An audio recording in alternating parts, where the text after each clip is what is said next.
Hello everyone, and thank you for joining us for our talk today, where we'll be discussing enhancing employee motivation and commitment during difficult times. So speaking today will be myself. My name is Victoria, and I'll be presenting with my colleague Diksha, and we work at Central Test. Hello. Just to give you a brief summary of what we'll be talking about in this talk. First, we'll be looking at what motivates employees at work and some theory behind that. And then we'll be talking about how difficult times can impact motivation at work. And then we'll be talking about the benefits of a motivation assessment solution. And finally, we'll be giving you our top tips and actions to enhance motivation at work. So to start, what motivates employees at work? So I think it's good to start with defining what motivation actually is. So motivation is a central force directing what we do in our life. That's our actions, behaviors, and choices every day and in work. Just to give you another definition here, motivation is defined as the hypothetical construct that describes the internal and external forces that produce the initiation, direction, intensity, and persistence of behavior. So really, we can see it's an abstract construct, which is difficult to measure and very subjective. But why is it important to understand motivation at work? Well, as I mentioned before, everything that we do and everything that an organization does or tries to do comes down to our reasons for doing it, which are our motivations, which are unique to us. And in the broader context of work, motivation, engagement, and commitment will clearly have a direct impact on many organizational outcomes. So understanding what motivates your employees is really crucial in order to be successful leaders, to develop effective motivational strategies for employees, to enhance productivity, enable high employee retention, and maximize overall performance. Talk about some of the theory behind motivation. It's thought that there are two types of motivation, extrinsic and intrinsic motivation, which you might have heard of. So extrinsic motivation is our motivation by external rewards, which is often determined at the organizational level. So this is engaging in behavior, not because you find it satisfying, but because you expect something from it. So this might be motivation through our salary, benefits, promotions, or other material rewards. And traditionally, the focus has tended to be on an extrinsic motivation by organizations to motivate their employees. But we have to ask ourselves if this is enough for long-term engagement and productivity. We all need some sort of extrinsic motivation, but this isn't enough for long-term productivity and might even negatively impact it. But for our long-term commitment, we need to be self-motivated. So that means that we need the freedom to be working based on our own needs and values. And this moves us on to the concept of intrinsic motivation, which are our motivations from within, which are psychological in nature and tied to our personal values and satisfaction.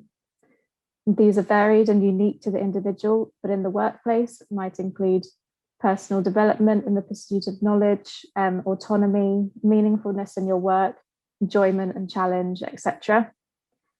And so it's understanding this intrinsic motivation, which is central to gaining a better understanding of what motivates your employees at work. So now we know what motivation is, we can look at how this can be impacted in difficult times. Thank you, Victoria, for a comprehensive introduction. We'll now understand what are some of the factors that can have an impact on motivation at work. One thing to note is that motivation isn't something that's stable, and that's why we should always continually analyze or evaluate the different factors that can influence it. So we'll be looking at it from two aspects, individual and contextual. From individual, we will look at three specific points: stress, interactions, and personality. So it's noteworthy to see that most employees will spend a quarter of their lives in the workplace, and with this, stress is bound to arise. Stress can foster motivation only when the high demands at work are accompanied by high valued resources like support, reward, recognition, etc. However, the opposite is also true. When workplaces have little to no resources and support, employees experience higher stress levels that impact their engagement and efficiency, as well as their relationships and emotional well-being.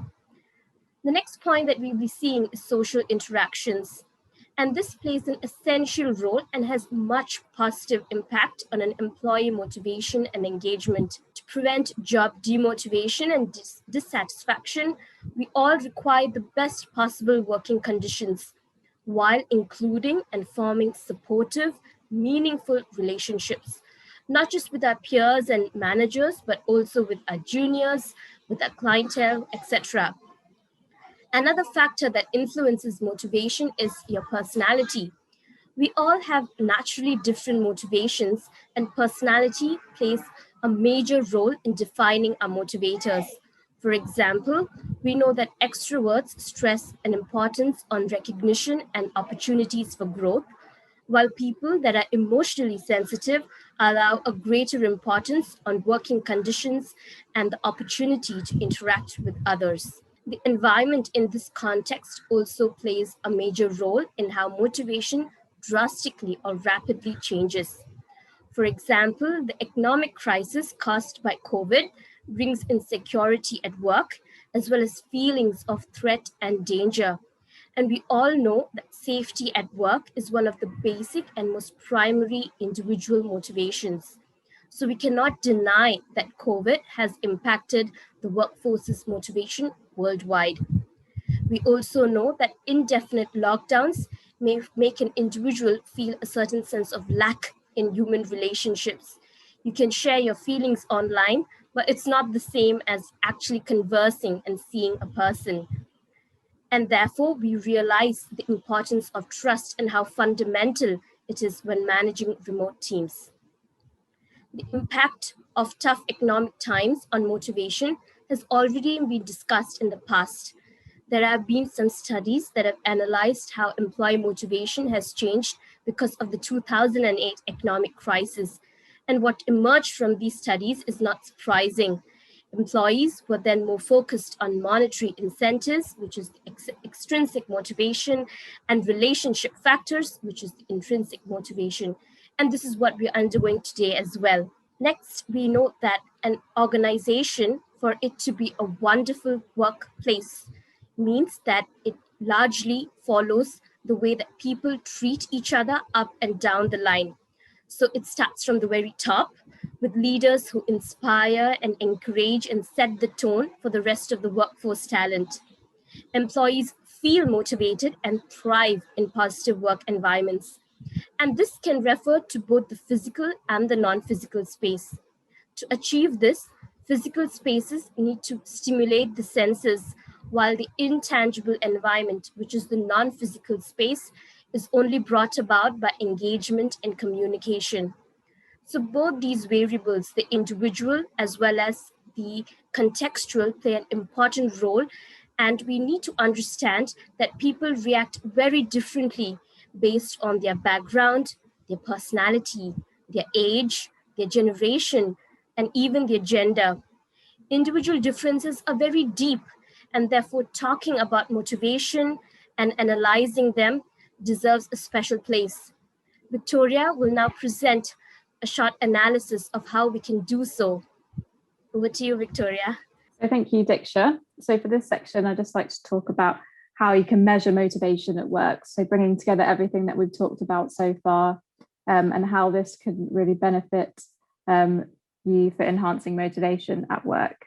So at Central Test, we've developed our own concise model of workplace motivation based on a wide range of research and theory, which provides a comprehensive account of motivation at work. So from research, we've developed a model of three primary groups of motivation. So these are our social motivators related to our social environment and relationships at work.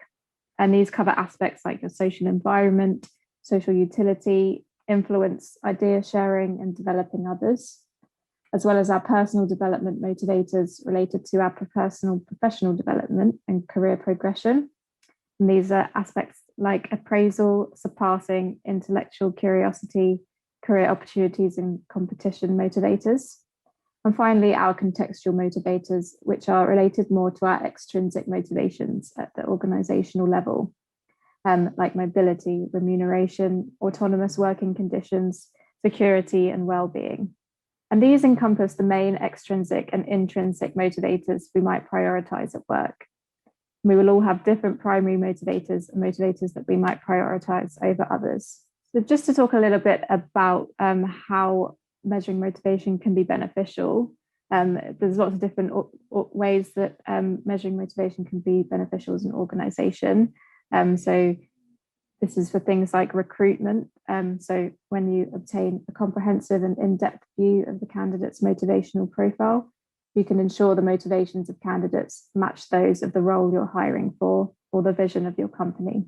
So this really helps refine the screening process. For internal mobility as well.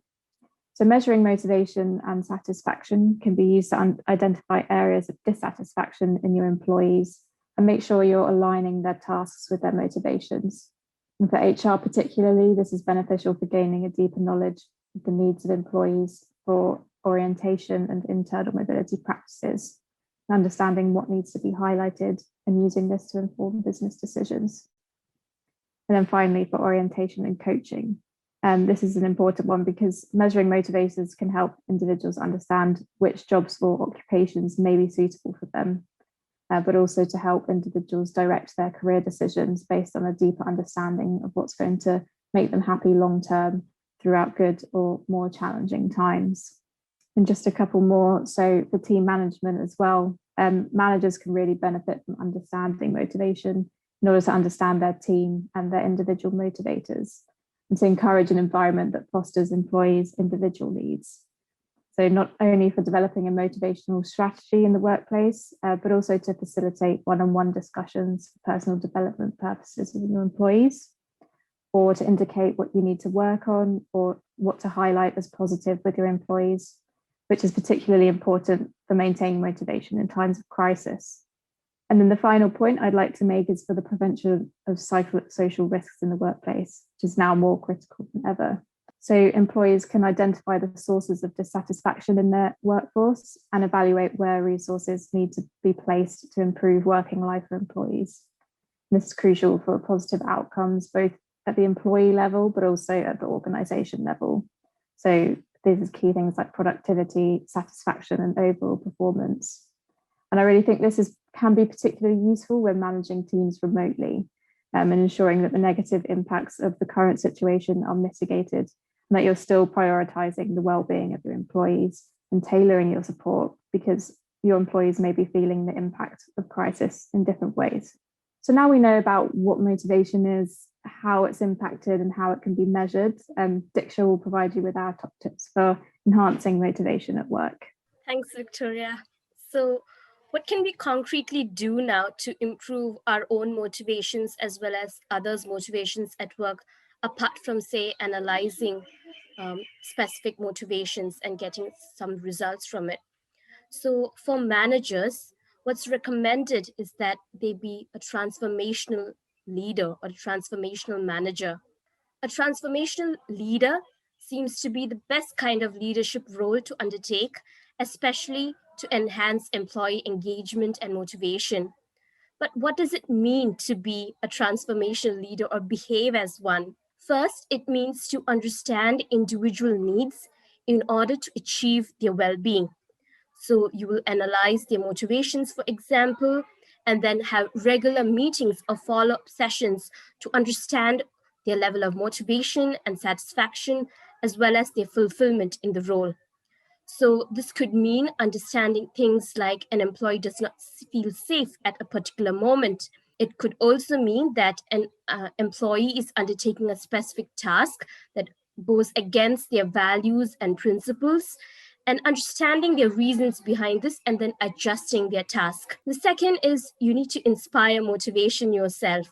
You cannot ask your team members to be motivated if you're not motivated yourself. A manager must be an example to others.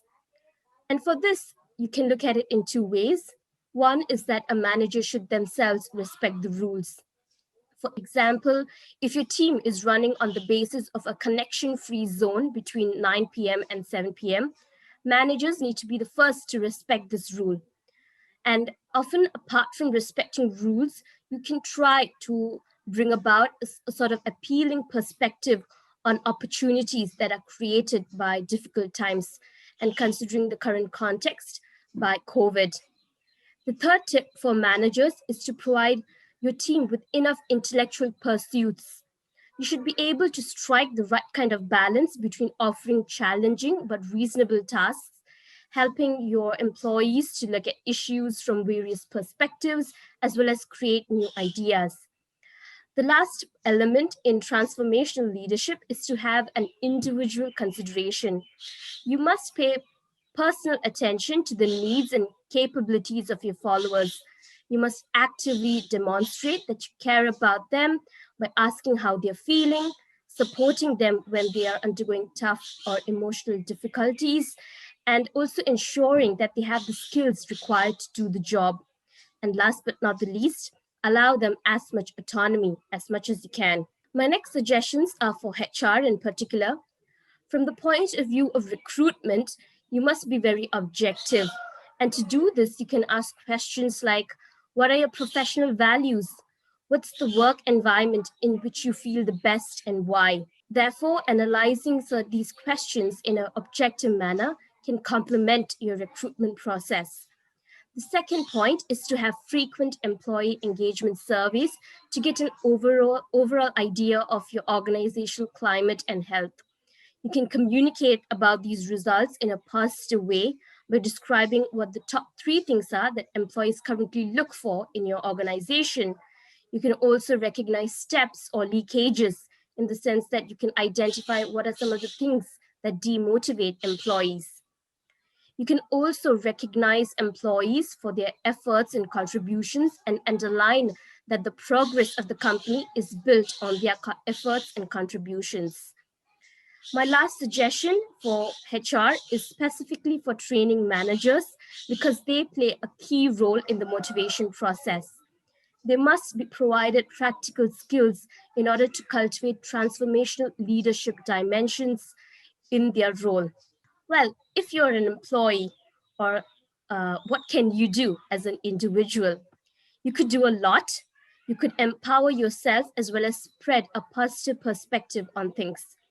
You can achieve this by being optimistic and by having a change in perspective.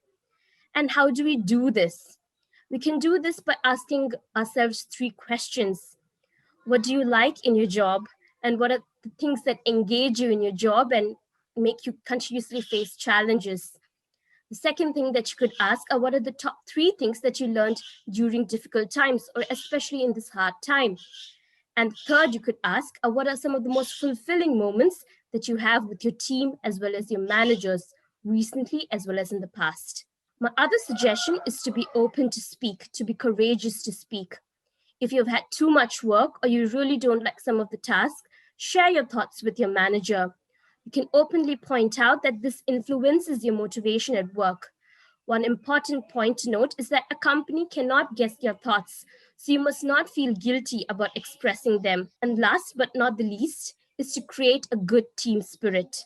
You yourself can contribute to a good or great team spirit by, for example, welcoming new employees and chatting with them to make them feel welcome. You can also take steps to create social links in order to increase your satisfaction as well as others in the workplace.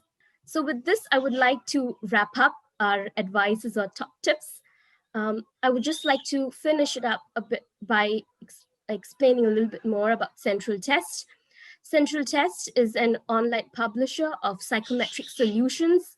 We help organizations with their various requirements in terms of talent recruitment, talent retention, talent engagement, and talent development.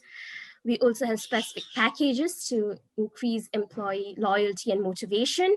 And if you would like to know a little bit more about motivation in specific or in general the services that we offer, you may contact us via the details provided. We are now open to questions. Thank you. Thank you.